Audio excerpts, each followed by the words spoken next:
রাহুল, তাহলে নিজের জীবনের সব থেকে বড় ভুলটা তুই আগে শুধরে নে। রাহির জীবন থেকে তুই বেরিয়ে আয় রাহুল। রাজীববাবু রাহুলকে দেখতে পেয়ে বলে, তোমার সাথে আমার কথা আছে। কাল রাতে তুমি যা করেছো আমি বিশ্বাস করতে পারছি না।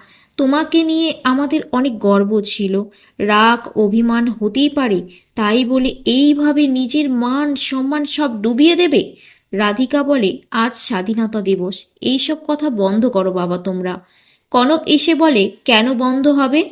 আজ কোনো কিছুই এড়িয়ে যেতে দেব না আমি রাহুল। রাহুল, তুই কালকে মদ্যপান করে রাহিদের বাড়িতে গিয়েছিলিস।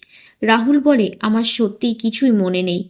রাহুলের মা বলে, তোকে আমি কোনো পরিস্থিতিতেই নিজের ওপর নিয়ন্ত্রণ হারাতে দেখিনি।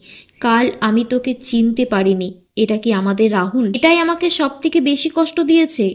তবে আমি প্রমিস করছি এরকম ভুল আর কোনোদিনও হবে না। এই কথা বলে রাহুল।